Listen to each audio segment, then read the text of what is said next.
반갑습니다. 할렐루야. 잘 오셨습니다. 반가워요. 네.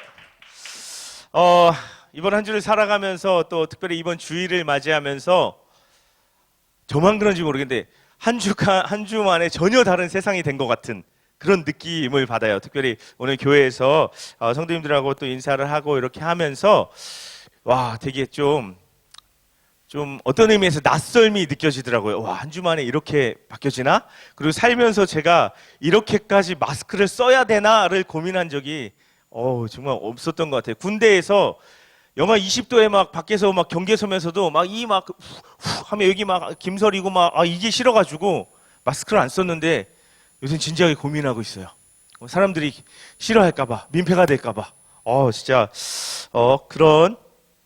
이러한 시대 가운데 정말 제가 방금도 기도했지만 이렇게 예배에 나와서 하나님 만나기를 사모하는 우리 청년들, 제가 봐도 이렇게 기쁜데 하나님 너무나도 기쁘고 귀하게 받으실 줄로 믿습니다.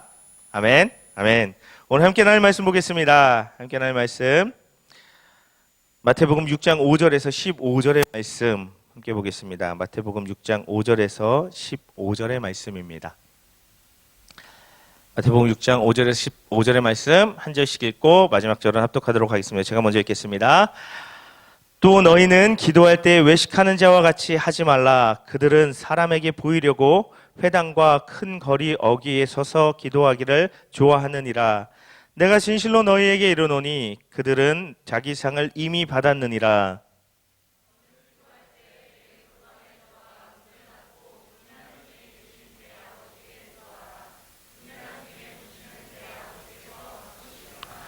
또 기도할 때 이방인과 같이 중언부언하지 말라. 그들은 말을 많이 하여야 들으실 줄 생각하느니라.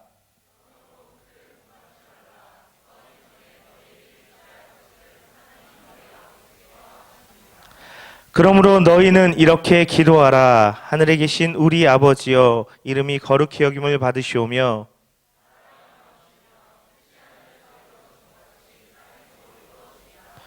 오늘 우리에게 일용할 양식을 주시옵고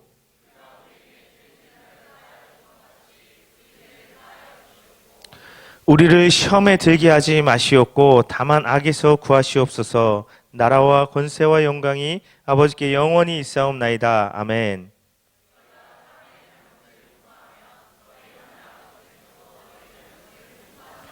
함께 읽겠습니다. 너희가 사람의 잘못을 용서하지 아니하면 너희 아버지께서도 너희 잘못을 용서하지 아니하시리라. 아멘. 아멘.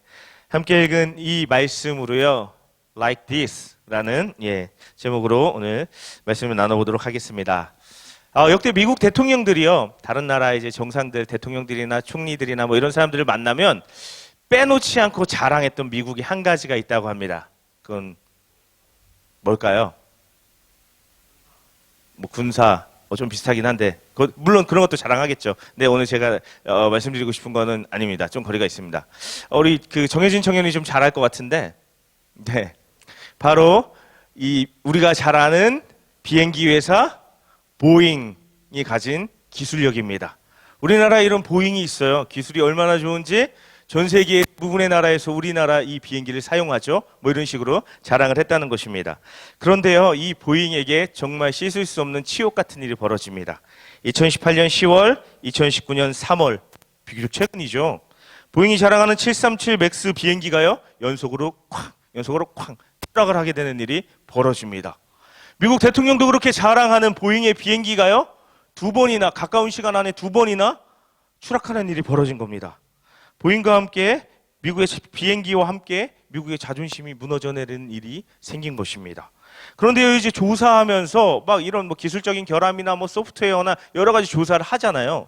그런 결함들이 물론 있었습니다. 그런데 그것보다 더 심각한 문제를 발견했는데 그게 뭐냐면 보잉 이 회사의 내부의 조직 분위기가, 조직 문화가 바뀌었다는 거예요.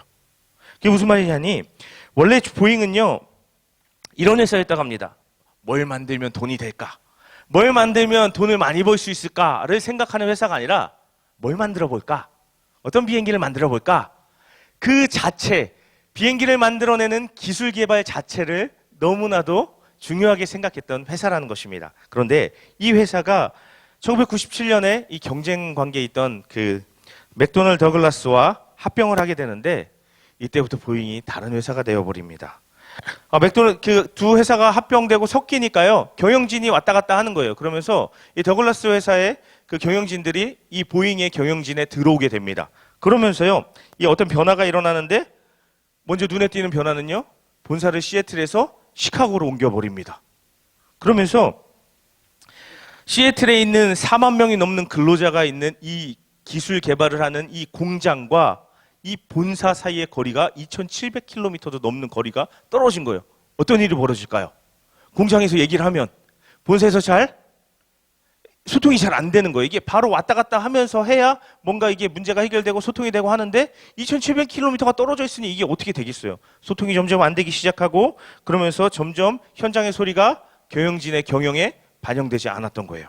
그러면서 경영진은요, 뭘 원하냐면요, 비용을 절감하고 회사의 가치가 높아져서 주식 시세가 좋아지고 인정받고 하면서 주주들의 이익이 높아지는 거에 점점 숫자에 열을 올리기 시작했다는 것입니다. 이때부터 보잉이 완전히 다른 회사가 되었던 것입니다. 이전에 기술 개발에 열을 올리던 보잉이 더 이상 아니었던 거죠. 그때부터 대형 사고는 이미 잉태되기 시작했던 것입니다. 자, 우리가요, 이런 일들을 세상에서 많이, 우리 삶 가운데 많이 보게 됩니다. 어떤 본질, 본래의 목적이 있었는데 그 본질과 본래의 목적에서 멀어지면 원래 기대하던 좋은 결과가 더 이상 나오지 않는 그런 사례들입니다. 자, 저는요, 오늘 말씀에서도요, 그런 이야기를 하나 좀 나눠보려고 하는데요. 오늘 우리가 함께 읽은 이 누가복음이래요. 죄송합니다. 마태복음 6장의 말씀은요, 지난 시간에 이제 한 두 차례 걸쳐서 나눴던 마태복음 5장은요, 사실 읽어보면, 이게 좀, 마태복음 5장이 무슨 얘기일까 읽어보면, 이거 사람 사이에 좀 어떤 이야기들을 예수님께서 가르쳐 주시고 계신 거네? 사람 사이의 관계의 이야기네? 라는 걸 느낄 수 있습니다. 근데 6장에 들어와서 6장의 말씀을 쭉 읽어나가다 보면요, 이거는요, 사람 사이의 관계가 아니라 사람과 하나님 사이의 수직적인 관계에 대해서 이야기하고 있구나를 느낄 수 있습니다. 특별히 그 하나님과 사람 사이의 관계에 대해서 세 가지를 통해서 당시 유대인들이 하나님과 관계를 맺고 하나님 앞에 나아가는 그런 어떤 하나님과의 관계 안에서 실천했었던 세 가지 자선, 어떤 선행, 그다음에 기도, 그다음에 금식에 대한 걸 통해서 예수님께서 이 말씀을 하나님과 우리와 관계에 대한 가르침을 주고 있다는 것입니다. 근데 특별히 오늘 우리가 읽은 이 말씀 5절에서 15절 뭐에 관련된 말씀 같아요? 선행, 기도, 금식 중에 뭐에 대한 말씀 같아요? 기도, 그렇죠? 읽어보면 알 수, 읽으면 알 수 있는 내용이죠. 바로 알 수 있는 내용이죠. 자, 그러면요, 예수님이 기도에 대해서 가르치셨던 그 가르침에 대한 이야기를 오늘 나누겠구나라는 것을 짐작할 수 있습니다. 그런데 시작에 앞서서 질문을 드려보겠습니다. 여러분 기도하시죠? 수련회 분위기 좀 비슷하게 가는 것 같은데 여러분 기도하시죠? 자, 그러면요, 이어서 질문하겠습니다. 어떻게 기도하세요?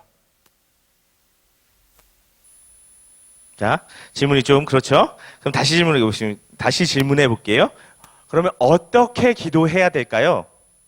별 차이 없는 것 같아요. 그렇죠?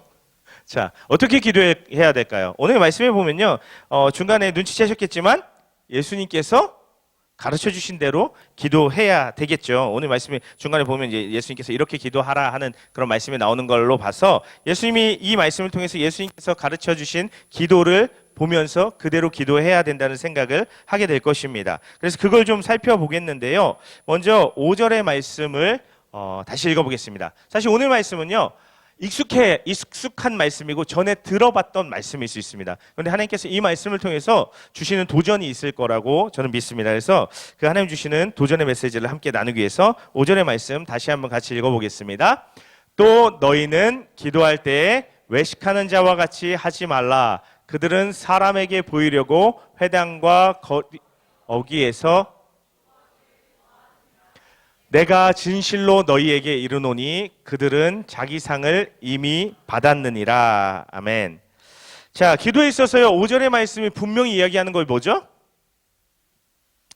외식하는 자와 같이 하지 말라. 외식하는 자처럼 하지 말라. 외식 뭐죠? 교회를 좀 다니는 우리 청년들은 외식 그럼 대충 오는 느낌이 있는데 뭐 교회를 처음 나온 지 얼마 안 된 이 분들은 외식이 뭐야? 그러니까 이 성경 안에 특별히 교회 안에서 쓰는 언어들이 일상의 언어들하고 좀 다른 그런 표현들이 있다 보니까 얘기를 딱 했을 때 이게 뭐지? 싶은 단어들이 있어요. 그런 말들이 있어요. 특별히 여기서 말하는 외식 뭐죠? 제가 좋아하는 그 외식일까요? 외식 참 좋아하는데. 자, 그런 외식은 아니고, 여기서 보면, 여기서 말하는 외식은요, 이 참 재밌는 건 이 외식이라는 단어에, 이 헬라 원어로 보면요, 이 외식이라는 이 단어 표현 안에 여러 가지 뜻이 있는데, 비슷하지만 여러 가지 뜻이 있는데, 그 중에 하나가요, 이런 뜻이 있어요. 배우, 연기자.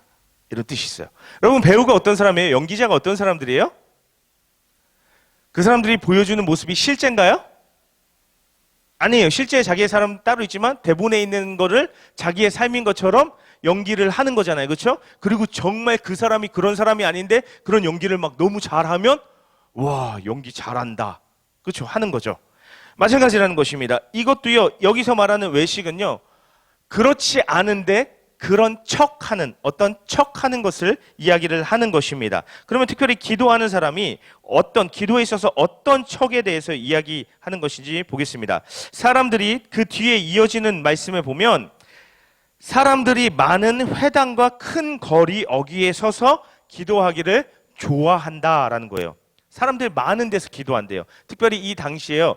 큰 소리로 기도하는 좀 그런 큰 소리로 책을 읽을 때도 좀 큰 소리를 읽고 기도할 때도 좀 큰 소리로 기도하는 것들이 당시 풍습에 좀 뭐 흔한 일이었다고 합니다. 그러면 회당에서 우리식으로 따지면 교회에서 아니면 길 모퉁이 같은 데 서가지고 사람들이 많이 왔다 갔다 하는데 뭐 기도를 하는데 사람들이 지나간 사람들이 다 옆에 있는 사람들이 다 들을 수 있게 기도를 한다는 거예요. 물론 우리 문화에서 생각하면 저희 교회에 들어오는 골목 입구에서 기도하고 서 있으면 다른 사람들께 기도하고 서 있으면 신고할지도 몰라요. 이상한 사람 있다고. 그렇죠? 근데 당시 유대인의 문화에서 모두 다 하나님을 믿는 그런 나라적 배경에서 이걸 이해하면 기도를 어떤 큰 소리로 기도를 하는 이것은요.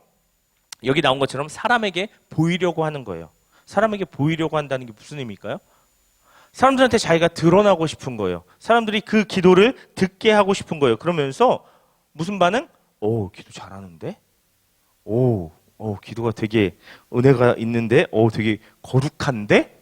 라는 기도를 통해서 칭찬을 받기를 원하는 그런 칭찬받기 위해서 기도하는 다른 사람이 들리게 하는 그 기도를 이야기하는 것입니다. 그거에 대해서 예수님께서 뭐라고 말씀하십니까? 마지막에 보면 이미 자기 상을 다 받았다라고 이야기하는 거예요. 무슨 상을 받았어요, 이 사람들이? 기도를 막 거룩한 척하고 기도를 막 유창하게 화려하게 잘해서 이 사람들이 받은 상은 뭘까요? 기도상 받았을까요?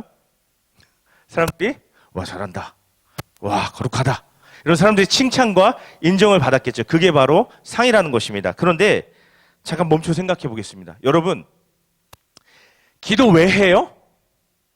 기도상 받으려고? 기도 왜 하죠? 우리에게 필요한 무언가, 우리의 힘으로 안 되는 어떤 일, 우리의 능력으로 어떻게 바꿀 수 없는 상황들, 이거를 하나님의 도우심을 구하면서 하나님께 아뢰이기 위해서 하나님께 말씀드리는 게 기도입니다. 그럼 기도를 통해서 받을 수 있는 상은 뭘까요? 하나님의 응답, 하나님이 내 기도에 역사해 주시는 것이 상입니다. 자, 그러면요, 이 사람들이 이미 상을 다 받았다는 건 이 사람들은 뭐가 없는 거예요? 응답이나 하나님의 역사하심, 기도에 나타나지 않는다는 거예요. 하나님 응답하지 않고 하나님께서 일하시지 않는다는 것입니다. 하나님께 받을 게 아무것도 없다는 것입니다. 사람들이 우와 진짜 기도 잘한다. 와 너 어떻게 이렇게 기도를 하냐? 와 어떻게 기도할 때 이렇게 성경 말씀을 다 외워서 막 그렇게 막 기도하냐? 아무리 해봤자 상관이 없다는 거예요. 하나님께서 주시는 어떤 선한 결과가 기도에 따라오지 않으면 아무것도 아니라는 거예요. 그냥 독백이라는 거예요. 하나님이 안 들으시니까. 자, 제가 좋아하는 복숭아로 예를 들어보면 이런 거죠. 엄청나게 큰 복숭아가 있어요. 막 그런 나무가 있을지 모르겠지만 1000개 열릴 것 같은 복숭아예요. 근데 이 복숭아 나무에서 나무 가지도 막 엄청 막 막 잘 뻗어 있고 잎사귀도 막 반들반들하고 어우 진짜 복숭아 엄청 많이 열리겠다 했는데 복숭아가 열릴 때가 됐는데 복숭아가 1도 안 열려. 그 다음에도 1도 안 열려. 계속 1도 안 열려. 복숭아 나무예요? 복숭아 나무라고 할 수 있어요? 종류는 복숭아 나무죠. 근데 복숭아 나무라고 할 수가 없어요. 복숭아가 열려야 복숭아 나무지. 복숭아를 얻으려고 키우는 나무인데 복숭아를 안 주면 아무 의미가 없는 거예요. 기도도 마찬가지라는 거예요. 겉의 형식은 기도예요. 하나님께 드리는 형식을 갖고 있어요. 근데 대상이 하나님이 아니에요. 사람 듣게 하려고, 사람한테 칭찬받으려고 하는 기도기 때문에 그래 사람들이 다 들었네. 나는 들을 필요 없겠다. 우리한테 제가 이 이야기를 나누면서 우리한테 익숙한 한 기도의 방식이 있어요. 우리 형식은 기도인데 기도가 아닌 기도의 방식, 우리에게 익숙한 우리 시대에 뭘까요? SNS에 쓰는 형식은 기도 같아요. 하나님 뭐 어쩌고 저쩌고 하면서 주여 뭐 막 했어. 근데 SNS 누가 봐요? 하나님이 SNS, 물론 하나님 모든 거 다 아시니까 하나님 SNS 보시겠죠. 근데 내 SNS 누가 봐요? 내 SNS 사람이 보는 거잖아요. 우리가 저도 마찬가지지만 어떤 우리의 기도나 하나님께 대한 마음을 하나님 앞에 진실되게 드리기보다 먼저 SNS 같은 데 쓰는 경우가 있어요. 왜? 사람들이 알아줬으면 좋겠어. 내가 이런 생각하고 내가 이런 대견하고 내가 이런 생각한다는 걸. 그래서 SNS에 쓰는 거예요. 이걸 보면서 이게 우리가 길거리에 서서 오늘날 기도하진 않지만 SNS의 길거리 담벼락에 우리가 열심히 기도를 쓸 때가 있겠구나라는 생각을 해봤습니다. 그런 우리의 모습을 좀 들어볼 수 있길 바라고요. 그래서 예수님께서는요, 이어서 6절의 말씀을 말씀하십니다. 같이 한번 읽어보겠습니다. 너는 기도할 때에 내 골방에 들어가 문을 닫고 은밀한 중에 계신 내 아버지께 기도하라. 은밀한 중에 보시는 내 아버지께서 갚으시리라. 아멘. 극단적으로 말씀하세요. 기도할 때 골방에 들어가서 기도하라라고 이야기하십니다. 자, 그럼요, 이 얘기를 들으면요, 너무나 자연스러운 반응. 그러면 교회에서 기도하면 안 돼요? 교회에서 예배 시간에 기도하면 안 돼요? 아니면 교회에서 예배 시간에 기도할 때 소리 내면 안 돼요? 뭐 이런 생각. 아니면 대표 기도는 나쁜 건가요? 대표 기도 되게 다들 정성스럽게 쓰셔서 잘하시던데 화려하게 하시던데 그건 나쁜 건가요? 뭐 이런 생각을 할 수도 있다는 것입니다. 그런데 그런 겉으로 드러나는 그런 모습에 대한 이야기가 아니라 정말 기도할 때 여기 골방 찾아보면 여기밖에 없어요. 그렇죠? 근데 기도할 때 여기 들어가서 기도할 수는 없잖아요. 그렇죠? 자, 그러면 이것은요, 앞에서 이야기했던 5절의 말씀을 염두에 두고 이해를 해야 된다는 말씀인 것입니다. 누가 들으라는 듯하게 멋지게 기도하는 것이 아니라 하나님께 집중해서 하나님께 온전히 기도를 드려야 한다고 이야기를 하는데, 특별히 그것에 대해서 이야기하면서 은밀한 중에 들으시는 하나님께서 갚아주실 거야, 응답해 주실 거야 라고 이야기를 하는 것입니다.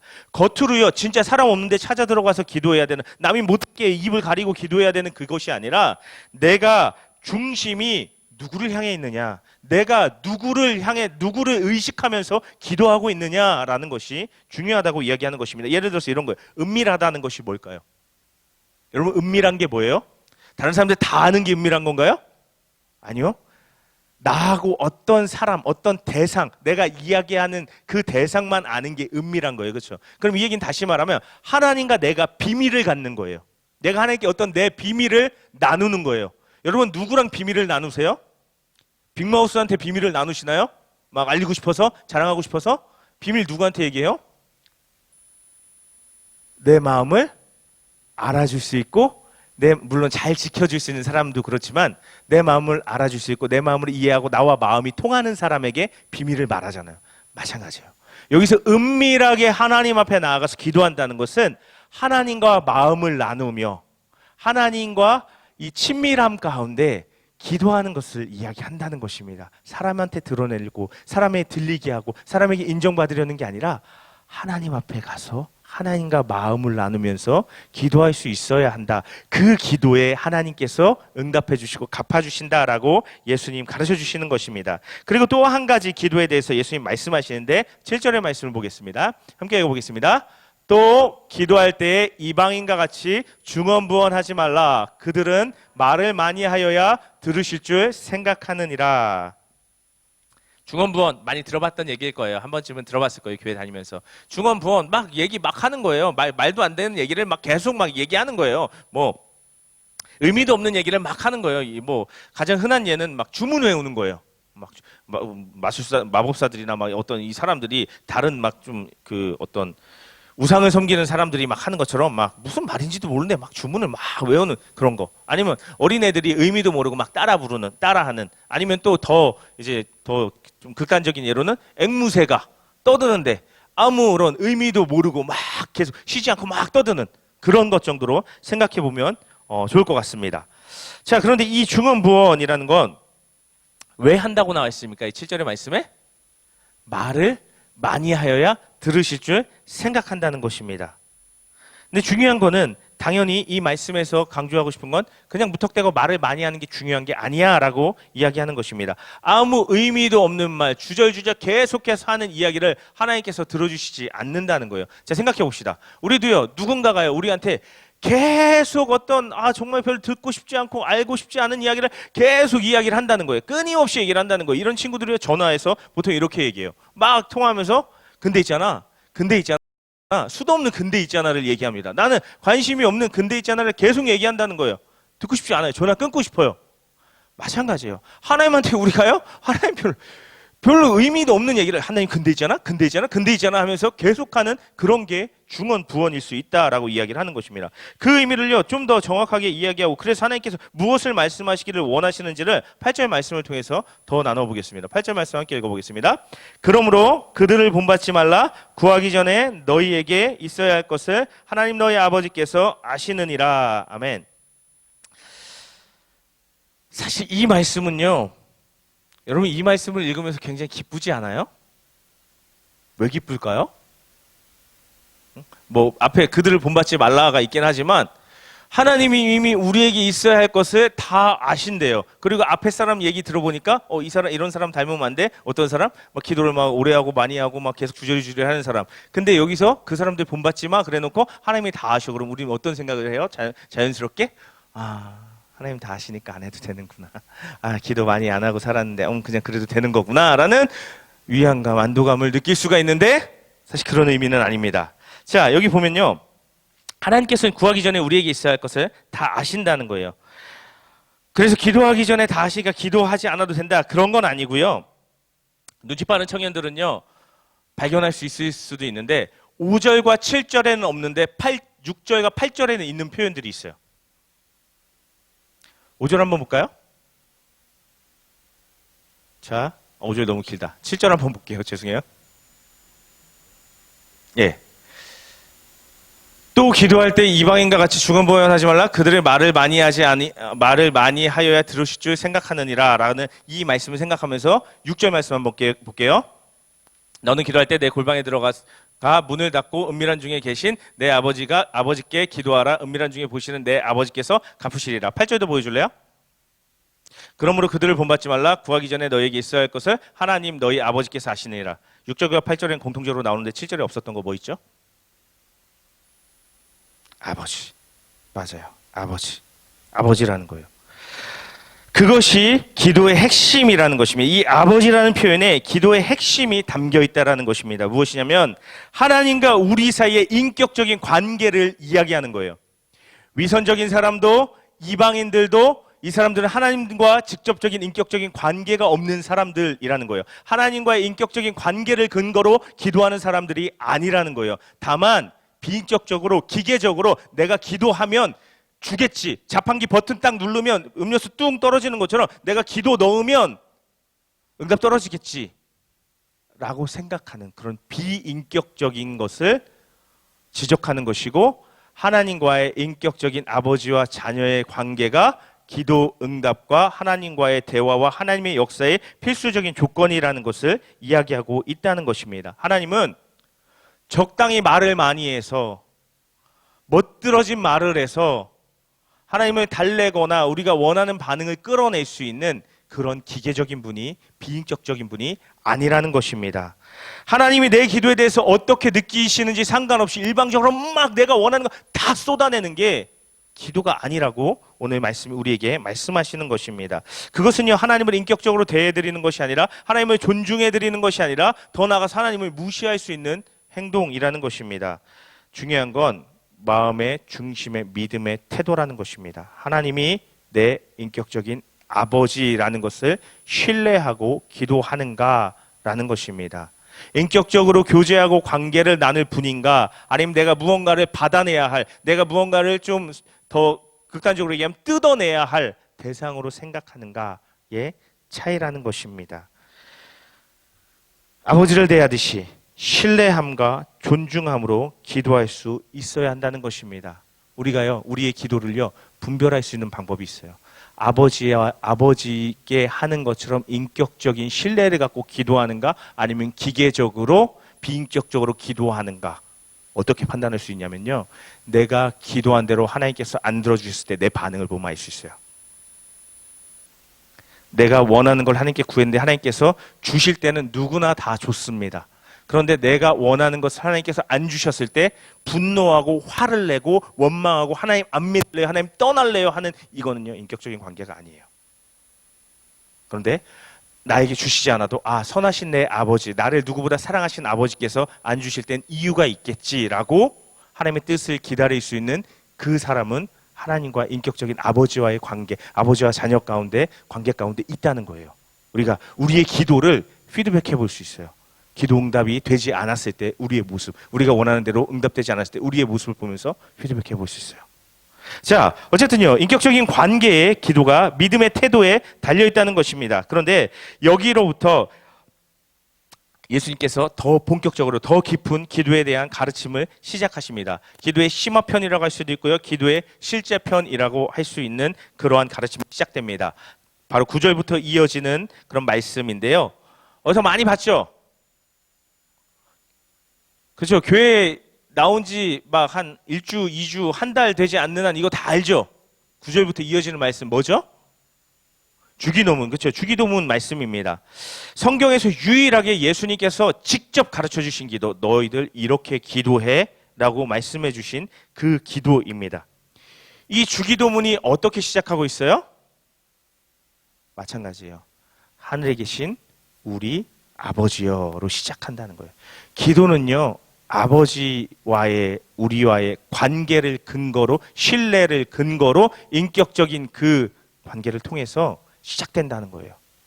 이것을 분명하게 할 수 있길 바랍니다. 기도요, 막 화려하게 막 잘하지 못해도요, 내 마음의 중심에 하나님 내 아버지고, 하나님 날 누구보다 사랑하시고, 내가 기도하는 거 들으셔, 나 그 하나님과 비밀을 나누는 거야 라는 진지한 태도가 있으면 겉으로 드러나는 기도는 막 뭐냐 초등학생이냐 싶어도 하나님 그 기도 들으시고 기뻐하세요. 근데 아무리 화려하고 유창해도 하나님과 인격적인 관계, 하나님을 인정하지 않고 내가 하나님을 진심으로 아버지로 신뢰하는 마음이 없으면 그 기도 아무것도 아니라는 것입니다. 인격적인 관계 가운데 시작해야 되는 걸 예수님께서 분명히 짚고 시작하신다는 것입니다. 그리고 나서 6가지 정도의 기도가 나오는데 세 가지 나눌 수 있습니다. 먼저 앞에 3가지를 좀 살펴보려고 합니다. 9절 말씀 같이 한번 보겠습니다. 9절 함께 읽어보겠습니다. 그러므로 너희는 이렇게 기도하라. 하늘에 계신 우리 아버지여, 이름이 거룩히 여김을 받으시오며 라는 것입니다. 자, 근데 이 말은요, 이상한 말이에요.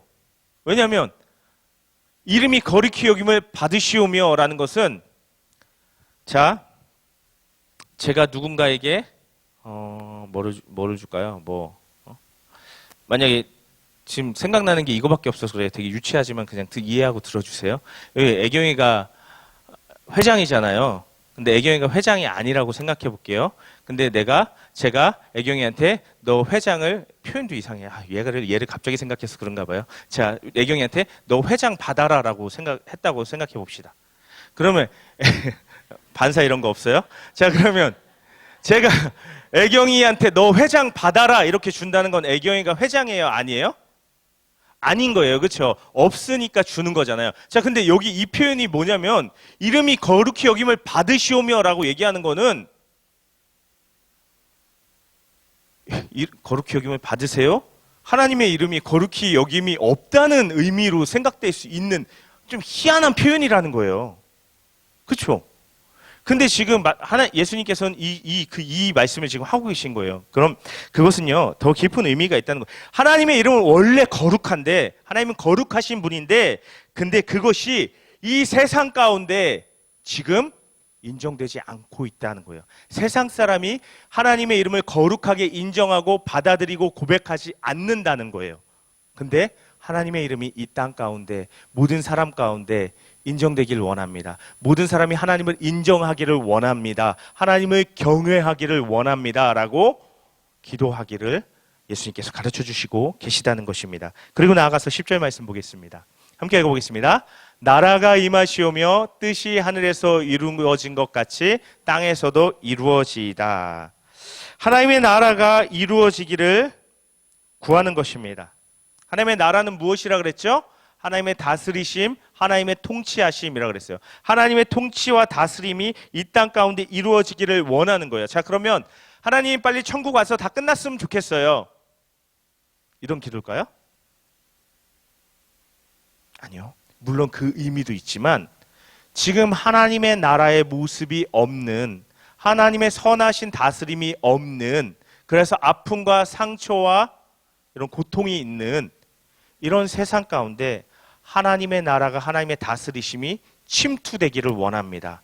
하나님의 나라가 이 세상을 정복해 가길 원합니다. 라고 기도하라는 것입니다. 그리고 마지막에는요, 하늘에서 뜻이 하늘에서 이루어진 것 같이 땅에서도 이루어지기를 기도하는 것입니다. 뜻이 하늘에서는요 이루어졌대요. 하나님이 계신 저 멀리 높이 하나님의 보좌가 있는 그곳에선 이미 하나님의 뜻이 다 이루어졌어요. 하나님의 완전한 통치하심이 이루어져서 모든 자들이 하나님께 굴복하고 하나님의 질서대로 가장 선하고 아름답게 흘러가고 있다는 거예요. 그런데 그것이 이 땅 가운데도 이루어지기를 원한다, 바란다 라고 기도하라고 예수님 우리에게 말씀하시는 것입니다. 이것의 깊은 의미는 조금 더 잠시 뒤에 더 살펴보기로 하고, 그 다음에 예수님께서 세 가지 기도를 가르쳐 주시는데 그것은 이것입니다. 11절 말씀 같이 한번 읽어보겠습니다. 오늘 우리에게 일용할 양식을 주시옵고 라는 것입니다. 표면적으로 이 말씀은요, 매일 그날 먹을 음식을 주세요라고 기도하라고 예수님 가르쳐 주시는 것 같아요. 근데 이 말씀을 들으면 어떤 생각 들어요? 기도 안 해도 우리 집에 먹을 거 되게 많은데 저는 그럼 이거 안 해도 되겠죠. 우리 집 냉장고에 되게 많은데 고기도 있고, 내가 고기를 좋아해서 그런 고기밖에 생각이 안 나네. 고기도 있고 우리 집에 되게 많은데 기도 안 해도 우리 집에 항상 많은데 이런 기도 안 해도 될까요? 라고 생각할 수 있다는 것입니다. 근데 이것은요, 일상의 우리의 삶의 필요를 하나님께 맡겨드리는 거예요. 1차원적으로는.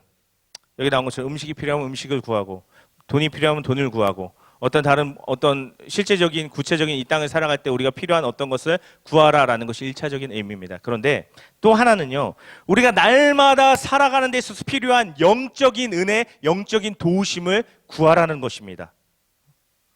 하나님께서 우리에게 주시는 그런 영적인 은혜들. 자, 그래서요, 이 기도를 보면 여러분 좀 이런 생각 안 해봤어요? 일용할 양식을 먼저 달라 그러고, 그 다음에 죄를 용서해 달라 그러고, 그 다음에 악에서 구해 달라고 돼 있어요. 우리가 상식적으로 그냥 생각했을 때 그냥 성경의 그런 익숙한 흐름대로 생각하면 제일 먼저 나와야 되는 게 원래 뭐일 것 같아요? 죄를 용서해 주시고, 악에서 구원해 주시고, 그 다음에 일용할 양식을 주세요 해야 될 것 같아요. 근데 희한하게 일용할 양식을 먼저 달래. 예수님도 우리가 배고프고 우리가 어떤 필요가 있는 거 이런 거 인정해 주시는 분이고, 물론 맞아요, 맞는데, 근데 왜 이게 흐름상 이상한데 제일 마지막에 나와야 될 것 같은데 왜 제일 처음에 세 개 중에 나왔을까 생각을 해보면, 우리의 영적인 차원의 공급, 필요, 원함에 대해서 하나님께서 날마다 채워주실 것에 대한 간구라는 거예요. 그래서 이것이요, 뒤에 이어지는 두 가지를 포괄할 수 있는 거예요. 날마다 우리 삶 가운데 필요한 죄사함과 구원, 악으로부터의, 세상의 그런 어떤 어려움으로부터, 유혹으로부터의 지켜주심, 이 모든 걸 아우르는 표현이 바로 이거라는 것입니다. 일용할 양식, 일용할 은혜, 날마다 필요한 하나님의 영적인 도우심 이라는 것입니다. 그리고 이것을 물론 현실적 필요도 당연히 포함된 표현이에요. 근데 이것을 말씀하시고 나서 그래서 뒤에 두 가지가 이어지는 것이죠. 12절의 말씀 같이 한번 읽어보겠습니다. 같이 읽어보겠습니다. 우리가 우리에게 죄 지은 자를 사하여 준 것 같이 우리 죄를 사하여 주시옵고. 당연히 우리가 너무 잘 아는 것처럼 죄사함의 기도입니다. 날마다 삶 가운데 알고도 어쩔 수 없지 하고 회개해야지 짓는 기도도 있고, 아니면 우리가 영적으로 무지해서 반복하고 짓는 그런 죄도 있을 수 있어요. 근데 우리의 죄를 하나님 앞에 사하여 주시기 위해서 기도해야 된다는 거예요. 특별히 매일 기도해야 돼요. 왜냐하면 죄는요 쌓이게 됩니다. 내가 기도하지 않고 회개하지 않고 지나갔다고, 죄를 해결하지 않고 지나갔다고 오랜 시간 지나면 바람에 날려서 죄가 절대 없어지지 않는다는 거예요. 죄는 하나님과 우리 사이에 계속해서 톡 쌓여간다는 거예요. 그리고 하나님과 우리 사이를 가로막고 하나님과 우리 사이를 멀어지게 하고 우리가 영적으로 무감각해지고 무기력해지고 영적으로 힘을 상실하게 만들어버린다는 것입니다. 그렇기 때문에 그 죄의 문제를 처리해야 한다는 것입니다. 근데 여기는 독특한 한 가지가 있습니다. 11절의 말씀은요, 그냥 일용할 양식을 주시옵건대, 여기는요 우리가 우리에게 죄 지은 자를 사하여 준 것 같이 라고 표현하고 있어요. 순서적으로 보면 우리에게 잘못한 사람들, 우리에게 죄 지은 사람들 먼저 용서해, 그럼 내가 너를 용서해 줄게 라고 하나님 말씀하시는 것 같아요. 그런데 사실 우리가 실제적으로 구체적으로 생각해 보면 여러분, 용서가 쉬워요? 난 용서가 쉽습니다라고 생각하는 사람이 있으면 옆에 친구한테 얘기해 주세요. 그리고 옆에 친구는요 바로 뒤통수 한 방 날려주세요. 용서를 받을 수 있는지. 예. 자, 어쨌든 용서는 어렵습니다. 실제적으로 우리의 삶 가운데는요, 우리가 먼저 누구를 용서해서 하나님께 용서받지 않아요. 하나님이 우리를 용서해 주셔서 우리가 하나님 앞에 용서받은 그 은혜로 다른 사람을 용서할 수 있게 된다는 거예요. 여기서 하나님께서, 예수님께서 직설적으로 너희에게 죄 지은 사람을 용서해 라고 말씀하신 이유는 용서할 수 있는 능력이 우리에게 있다는 거예요. 그것은 우리가 용서를 경험한 바로 그것인데, 사실 이것은요, 이 말씀은요, 누구 진짜 용서하기 싫은데, 누가 나한테 진짜 걔 진짜 용서 봐주기 싫은데, 이런 마음 있을 거예요. 되게 부담스러운 말씀처럼 느껴져요. 사실 근데 이거는요 우리의 특권이에요. 우리의 죄가 얼마든지 하나님 앞에 용서받을 수 있다는, 우리는 우리 죄 때문에 이런 죄도 용서해 주실까? 이런 건 안 용서해 주실 것 같은데 라고 생각하지만, 하나님은 여기서 용서의 조건에 대해서 딱 한 가지 얘기하십니다. 너희가 다른 사람의 잘못과 죄를 용서하면 너희도 용서받을 거야. 근데 그 근거도 우리에게 있는 것이 아니라 하나님이 우리를 사랑하시고 우리를 용서하신 그 용서하심의 근거가 있는 것입니다. 그러니까 너희가 할 수 있다라고 이야기하는 것입니다. 그런데 이게요 은혜예요. 왜냐하면 우리가 나한테 해코지한 그 사람을 용서하기가 진짜 힘들다는 걸 알거든요. 용서가 얼마나 힘든지를 알거든요. 근데 내가 누군가를 용서하기 힘들면 힘들수록 우리가 뭘 느껴야 되냐면, 뭘 느낄 수 있냐면, 용서가 이렇게 힘든 건데 하나님이 날 용서했구나. 그 힘든 용서를 하나님 해주신 거구나.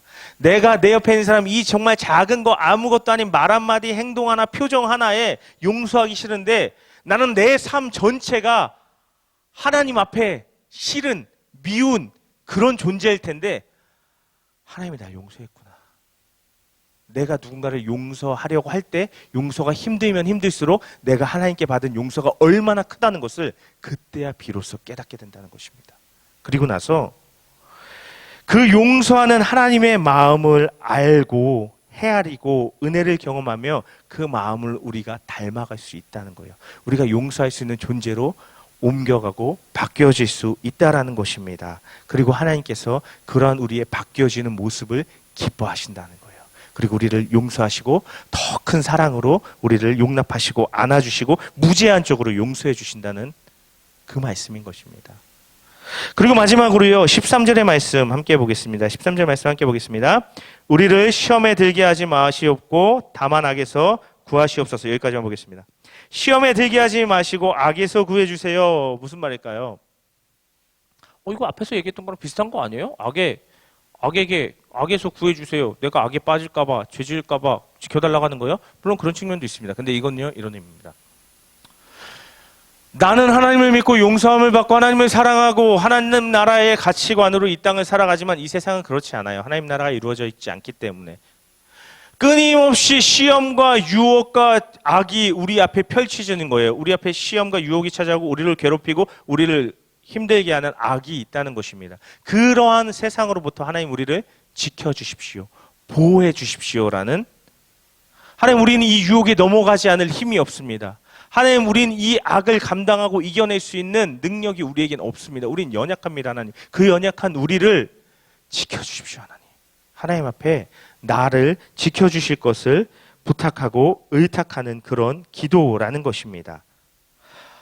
이러한 기도가 앞에서 말한 그 두 가지 대조적인 기도의 모습, 또 주기도문의 이 6가지 기도의 모습이 오늘 설교 제목처럼 like this, 이렇게 이것처럼 기도해라 말씀하시는 예수님의 기도의 가르침이라는 것입니다. 그런데요, 딱 이 6가지, 그럼 저는 날마다 주기도문만 기도하면 될까요? 주기도문 100번 기도하면 나 오늘 기도한 거 기도 진짜 많이 했다, 다 했다, 하나님 정말 기뻐하시겠다 일까요? 이 주기도문은요, 하나의 틀이라는 거예요. 사실 여기에는요, 구체적인 죄의 고백도 없고요, 구체적인 하나님께서 나에게 베풀어 주신 은혜에 대한 감사도 없어요. 또 이 땅 가운데 약한 사람들의 어떤 어려운 가운데 있는 자들에 대한 중보기도도 없고, 이 땅 가운데 하나님 나라가 이루어져가는 어떤 선교에 대한 기도도 없어요. 세부적인 기도 없어요. 그런데 이것이, 그 모든 것이 출발될 수 있는 본질의 기도라는 것입니다. 이것을 묵상하면서 이 가운데 하나님께서 와에게 말씀하시고 원하시는 것들을 펼쳐가라는 거예요. 이것에서 기도를 시작해 가라고 예수님 말씀하시는 것입니다. 특별히 앞에 3가지, 주기도문의 앞에 3가지 기도 제목은 결국 하나님 나라가 이 땅 가운데 이루어지기를 위해서 기도하라는 거 아닙니까? 얼른 천국이 이 땅에 이루어졌으면 좋겠어요 라고 기도하라는 거 아닙니까? 라고 생각할 수 있지만요, 천국이 이 땅 가운데 임하는 건요, 물론 한 번에 마지막 날 완성될 때 한 번에 임하겠지만 과정이라는 거예요. 이루어져 가는 거예요. 그러면 내가 하나님 앞에 이 땅 가운데 하나님 나라 이루어지게 해주십시오. 과정상 이 땅 가운데 하나님 나라가 확장되어 가게 해주십시오. 이 땅 가운데 하나님을 더 많이 알게 해주시고, 이 땅 가운데 하나님을 더 따를 수 있는 사람들이 일어나게 해주십시오 라는 이 기도는요, 결국 하나님께 가지만요, 나로부터 출발하는 거예요. 무슨 말이냐면, 하나님, 이 땅 가운데 하나님의 나라가 이루어지는 그 일에 내가 주님의 제자로 하나님의 나라를 이루어가는 그 삶을 살아갈 수 있도록 하나님 나를 붙들어 주십시오. 나로부터 하나님 나라가 이 땅 가운데 펼쳐지고 시작되게 해 주십시오라고 하는 기도인 것입니다. 나의 삶이 하나님의 통치를 따르고 순종하고 제자의 삶을 살아가게 하여 주시옵소서. 그래서 뒤에 나오는 기도가 이런 거예요. 죄악 가운데, 세상의 악 가운데, 이 땅의 필요 가운데 하나님 나를 붙들어 주시고 지켜주시고 채워주시옵소서. 순서로 갈 수밖에 없는 거예요. 내가 제자의 삶을 살려고 하니 죄악이 위협이 되고, 세상의 악함이 위협이 되고, 나의 필요가 위협이 되고, 유혹이 위협이 되니 하나님, 제가 제자로 살아갈 수 있도록 이러한 것들 지켜주시고 채워주시고 공급하여 주시옵소서. 순으로 기도가 흘러가는 거예요. 자, 한 걸음 더 나가 보겠습니다. 누가 하나님 나라 임하소서, 이런 기도 누가 하겠습니까? 이 땅에 이루어지지 않은 하나님 나라에 대해서 애통함이 있는 사람입니다. 하나님, 전쟁으로, 하나님 가난으로, 하나님 정말 말도 못할 질병에 시달리고 있는데 가난해서 수술받을 수 없고 치료받을 수 없는 사람들이 있습니다. 이 세상 가운데 아직도 굶주려 죽는 사람들이 있습니다. 학대당하고 짓밟히고 유린당하는 사람들이 있습니다. 하나님, 세상의 고통과 세상의 아픔에 함께 아파하고 몸부림칠 수 있는 그 사람이라는 것입니다. 그러한 삶을 사는 사람이 이런 기도를 하고, 이런 기도를 하는 사람이 또 그런 삶을 살 수 있다는 것입니다. 이건요, 조금 더 구체적으로 나가면요, 이 주기도문은요, 기도지만 액션이라는 거예요. 기도는 현상에 대한 반격인데, 기도로 방에 앉아서 가만히 기도하는, 기도로 끝나는 것이 아니라 이 기도를 하는 사람은 액션을 하라는 거예요. 그리고 그 액션을 하는 사람은 이런 기도를 하라는 거예요. 뭐냐면요, 정말 유치한 예로 한 예로 들면요, 내가 한 달에 부족하죠. 나 쓸 것도 부족해서 알바해야 되고 또 직장인도 재테크해야 되지만, 내 생활의 일부를 쪼개서 누군가 먹지 못해서, 오늘도 먹지 못해서 굶주려 죽어가고, 누군가 돈이 없어서 미래를 저당 잡히고 일하고 있는 어린 유아 노동에 착취당하고 있는 그러한 사람들을 위해서요, 작은 내 삶의 부분, 작은 내 물질을 실제적으로 나누라는 거예요. 이 주기도문은요, 우리에게 액션을 요구하는 기도예요. 너희들 이 기도하면 너희들 나가서 이 행동해야 돼. 제자로서 삶을 실제적으로 살아야 돼. 기도만 하고 끝나는 거 아니야. 너희들이 제자로 살아가기 위해서 기도하면 제자로서의 삶을 살아가고, 제자로서의 삶을 살아보니까 더 애통함이 있고 더 안타까움이 있고 더 내 작은 이 능력이 이거밖에 안 되는데, 세상에 필요한 건 너무나도 많은데 하나님 어떡합니까? 좀 어떻게 해주십시오. 이 질병, 이 고통, 이 가난, 이 전쟁, 내 능력으로 어떻게 할 수 없어요. 하나님, 해결해 주세요. 실제적으로 구체적으로 액션을 취해본 사람이 느낄 수 있는 절망감이라는 것입니다. 그 사람이 간절하게 이 주 기도를 하나님 앞에 올려드릴 수 있는 사람이라는 것입니다.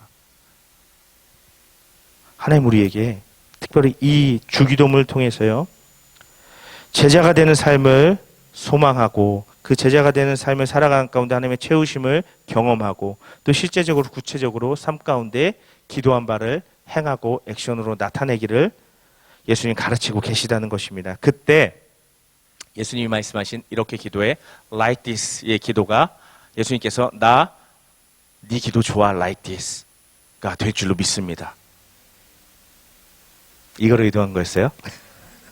자, 기도의 본질을 잃은 기도는 기도를 해도 아무거를 얻을 수 없습니다. 기도를 통해서 아무 일도 일어나지 않습니다. 하지만 하나님께 대한 진실함으로 그 마음을 하나님과 통하며 그분의 인격적으로 친밀함으로 기도하며 나아갈 때 하나님 우리 삶 가운데 역사하신다는 것입니다. 여러분, 기도할 때요, 하나님이란 존재에 대해서 확신하지 못하고 하나님에 대한 믿음이 나에게 없다면 먼저 그것을 위해서 기도하시기 바랍니다. 내가 하나님을 믿지도 않고 경험하지도 못했는데 하나님이 내 안에 뭔가 신뢰가 없고 확신이 없는데 하나님 이번 시험 잘 보게 해주세요. 하나님 취업 되게 해주세요. 하나님 알바 되게 해주세요. 해봐야 아무런 일도 안 일어나요. 오히려 실망감만 쌓여요. 그럴 줄 알았어. 우리에게 가장 먼저 하나님께 대한 신뢰, 아버지와의 관계, 인격적인 하나님을 경험하시고 신뢰하실 수 있기를 위해서 먼저 기도하고 그 관계 위에서 기도를 쌓아갈 수 있길 바랍니다. 그때 하나님 역사하실 거예요.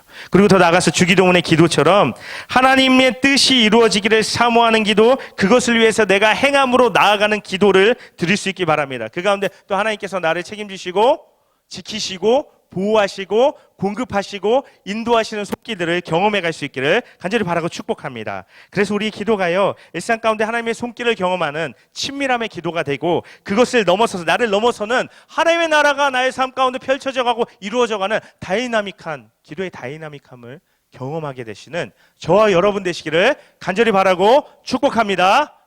축복합니다. 아멘. 우리 이 시간 잠시 함께 찬양하고 좀 기도하겠는데요. 주는 완전합니다라는 찬양 우리 함께 함께 찬양하겠습니다. 하나님, 우리는 참 연약합니다. 그런데 하나님은 완전하시고 그 완전하신 하나님이 우리를 이루실 것입니다. 특별히 기도에 있어서 하나님 우리의 삶을 이루어 주시옵소서. 우리의 기도를 이루어 주시옵소서. 우리의 기도를 하나님의 뜻대로 이루어 주시고 인도하여 주시옵소서. 특별히 아직 내가 하나님을 아버지라고 부르는 게 어색하고 아버지라고 부르지만 아버지로 느껴지지 않고 어떤 신뢰와 친밀함이 느껴지지 않는다면 하나님, 제가 하나님을 아버지로 느끼고 경험해서 그 신뢰 위에 기도할 수 있도록 하나님 나에게 은혜를 베풀어 주시옵소서. 기도해 주시고 내가 하나님을 아버지로 고백하면서 믿는다 하면서도 하나님께 뭔가 자판기에서 뭔가를 뽑아내듯이 뭔가 원하는 것을 뜯어내려고만 했던 나의 모습이 있다면 돌아보며 회개하며 인격적인 하나님과의 관계, 기도 가운데 들어가기 위해서 기도하시기 바랍니다. 그리고 오늘 주기도문의 이 기도에서 살펴본 것처럼 하나님, 내가 주의 제자로 살아가길 원하고 나로부터 하나님 나라가 시작되길 원하고 내가 그런 구체적이고 직접적인 삶의 행함이 있는 기도의 삶으로 나아갈 수 있도록 하여 주시옵소서. 그 가운데 더 깊은 하나님의 역사하심을 경험하게 하여 주시옵소서라고 우리 함께 찬양하고 기도하도록 하겠습니다.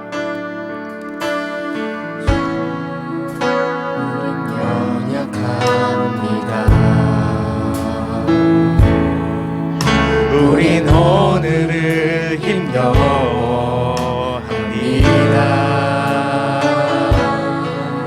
주 뜻 이루며 살기엔 부족합니다. 우린 연약합니다. 주여, 우린 넘어집니다. 주여, 우린 넘어집니다. 오늘 하루 합니다. 주의 긍휼을 구하는 죄인입니다. 우리 주만 바라봅니다. 하지만 하나님의 은혜는 한이 없습니다. 한없는 주님의 은혜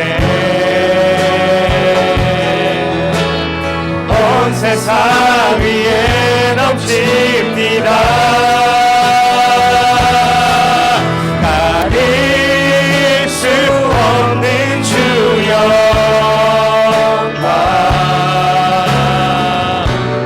온 땅 위에 충만합니다. 주님만이 길이 오니 우린 그 길 따라갑니다.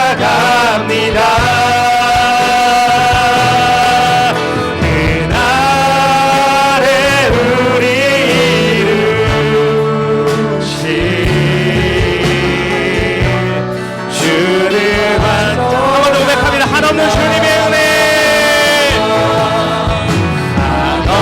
한없는 주님의 은혜, 온 세상 위에 넘칩니다. 가릴 수 없는 주 영광 온 땅 위에 충만합니다. 주님만이 길이 오니 우린 그 길 따라갑니다.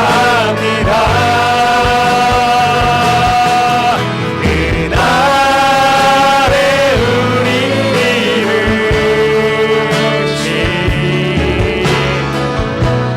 주는 완전한 이 시간 기도하겠습니다. 하나님이 나의 아버지라는 것을 경험하기 위해, 또 하나님께서 내가 기도할 때 선하신 하나님의 베푸심을 경험하기 위해, 또 나를 넘어서는 하나님 나라를 이루어가는 그 역사를 경험하기 위해서 우리 이 시간 주님 한 번 부르고 합심해서 기도하겠습니다. 주여! 하나님 오늘 말씀을 통하여서 예수님 우리에게 기도를 가르쳐 주십니다. 예수님 우리에게 분명하게 말씀하시는 것은 기도의 대상이 누구냐라는 것을 우리에게 예수님 물으십니다. 너희가 사람에게 잘 보이길 원하느냐, 사람에게 인정받기를 원하느냐, 아니면 그 기도가 정말 아버지 하나님이 들으시기를 원하는 기도느냐 라고 우리에게 물어보시는 것입니다. 또 하나님 앞에 나아가서 우리가 기도할 때 하나님 정말 우리가 하나님을 인격적인 존재로 우리 아버지로 인정하고 고백하며 아버지 신뢰하며 기도하느냐라고 우리에게 또한 아버지 하나님께서 예수님께서 우리에게 물으시는 것입니다. 우리가 아버지 하나님을 아버지 비인격적인 존재로, 어떤 기계적인 존재로 내가 기도했으니까 응답 주십시오, 내가 기도했으니까 내가 원하는 걸 주십시오라고 대하고 생각하고 아버지 그런 태도로 아버지 신앙생활하고 기도하며 살아오지는 않는지 하나님 우리의 기도, 우리 신앙을 돌아보게 하여 주시옵시고, 하나님 내가 아직 하나님을 나의 아버지로 고백할 수 없고 인정할 수 없고 느껴지지 않는다면 하나님이 내 아버지 되심을 먼저 경험하고 느끼기 위해서 하나님 앞에 기도하며 나아갈 수 있도록 하여 주시옵소서. 하나님이 나의 아버지 되심을, 나를 누구보다 사랑하시며 나를 누구보다 염려하시며 나를 누구보다 책임지시기를 원하시고, 나를 누구보다 기다리시고, 나를 누구보다 안으시기를 원하시고, 지키시고 보호하시고 채우시기를 원하시는 그 하나님의 선하심을 아버지 하나님 느끼고 경험할 수 있도록, 만날 수 있도록 하나님 도와주시고, 내가 하나님의 아버지를 고백하는 믿음이 있다면, 신뢰함이 있다면, 인격적인 관계가 있다면 하나님 앞에 그 인격적인 관계를 토대로, 하나님의 신뢰함을 토대로 기도하며 나아갈 수 있도록 하나님 우리의 기도를 인도하시고 도와주시옵소서. 하나님 또한 우리가 우리의 필요만을 구하는 것이 아니라 하나님 우리의 필요를 넘어서서 나를 넘어서서 역사하기를 원하시는 이 땅 가운데 하나님 나라를 임하시기를 원하시는, 이 땅 가운데 하나님 나라를 이루시기를 원하시는, 특별히 나를 통해서 그 하나님의 나라를 시작하기를 원하시는 하나님의 그 아버지의 부름 앞에 우리가 주님의 제자로서 하나님 내가 주님의 제자 되어 이 땅 가운데 하나님 나라의 시작이 되는, 출발점이 되는 그런 삶을 살아보겠습니다 라는 구체적인 우리 삶의 결단과 삶의 행동으로 나아갈 수 있는 우리 삶이 되게 해주시고, 그런 우리 삶 가운데 하나님이 우리의 필요를 채우시고 우리 일용할 양식, 일용할 은혜, 영적인 아버지 하나님 필요들을 채우심을 경험하며 하나님 나의 삶이 하나님께 더욱 붙들려가고, 나의 삶이 하나님의 뜻에 더욱더 붙들려서 이 땅 가운데 하나님 나라 하나님의 뜻을 펼쳐나가는 그런 귀한 삶으로 하나님의 역사를 경험하는 우리의 삶이 되게 하여 주시옵소서. 하나님 우리를 통해서 하나님의 선하심을 경험하게 하실 뿐 아니라 하나님의 선하심을 말씀을 나타내고 흘려보내기를 원하시는데 하나님 우리가 구체적으로 행하게 하여 주시옵소서. 나의 작은 물질이라도 나누고 나의 작은 마음이라도 나누고 나의 작은 시간이라도 나누고 나의 것을 구체적으로 하나님의 나라가 이루어짐을 위해서 헌신할 수 있는 드릴 수 있는 그런 우리의 믿음 우리의 삶의 기도가 또한 있게 하여 주시옵소서. 그것이 우리에게 주님께서 가르쳐 주시는 기도인 줄로 믿습니다. 하나님 우리가 하나님 앞에 입술로 마음의 중심으로 기도할 뿐 아니라 우리의 삶으로 우리의 몸으로 우리의 행함으로 기도할 수 있는 우리가 되게 하여 주시옵소서. 하나님 감사합니다. 오늘 말씀을 통하여서 기도에 대해서 깨닫게 하시고 가르쳐 주심에 감사를 드립니다. 하나님 우리가 이전까지 그저 기도가 그냥 하나님이라는 막연한 대상 앞에 던져놓듯이 이것저것 그냥 생각나는 대로 이야기하듯이 기도하며 살았습니다. 그런데 오늘 말씀을 보니 예수님 말씀하시는 것은 하나님은 분명히 우리 아버지 되시며 하나님은 선하셔서 전능하셔서 우리의 모든 기도에 응답하실 수 있고 우리의 모든 기도에 만족해 하실 수 있는 분이라는 것입니다. 그런데 중요한 것은 우리가 이 하나님을 인격적으로 아버지로 신뢰하고 대하는 태도가 중심이 우리에게 있어야 한다 말씀하시는 것입니다.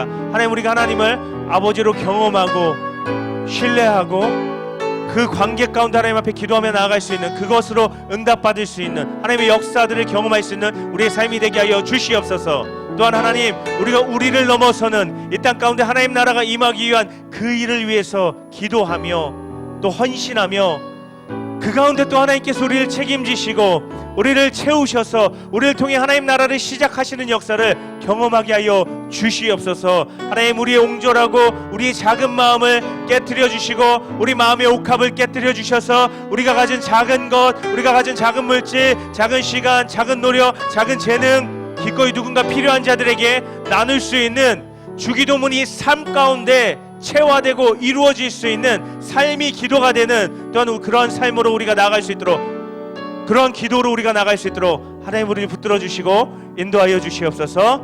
예수님의 이름으로 간절히 기도 올려드립니다.